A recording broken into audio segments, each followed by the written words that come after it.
Hi అండి, ఎలా ఉన్నారు? అందరూ బాగున్నారా? లాస్ట్ వీడియోలో తిరుపతి వెళ్తున్నామని చెప్పాను కదా. ఇది వచ్చేసి సెకండ్ వీడియో అండి. నేను మెట్టుకి పసుపు కుంకుమ పెట్టుకుంటా ఎక్కాలని మొక్కుకున్నాను. నెక్స్ట్ వచ్చేసి ఇక్కడ ప్రతి ఒక్కరూ ఇక్కడ టెంకాయ కొట్టుకొని పూజ చేసుకొని ఇక్కడ దండం పెట్టుకొని స్టార్ట్ చేశారంటే అసలు తెలియకుండానే ఎక్కేస్తారండి. నేనైతే పసుపు కుంకుమ రెండు కలిపేశాను. చాలామంది అలాగే పెడుతున్నారు. పెట్టేవాళ్ళు చాలామంది వెళ్ళేవాళ్ళు పసుపు ఒకరు కుంకుమ ఒకరైనా పెట్టచ్చు. ఈ విధంగా పెట్టుకుంటూ వెళ్ళచ్చు.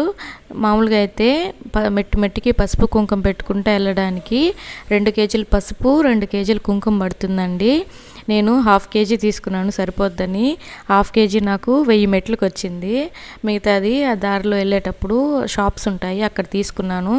అక్కడ తీసుకునేటప్పుడు చాలా రేట్ ఎక్కువ ఉంటాయి. మీరు కావాలంటే కిందే తీసుకొని వెళ్ళచ్చు, లేదు బరువు అనుకుంటే పైన అయినా తీసుకుంటూ వెళ్ళచ్చు.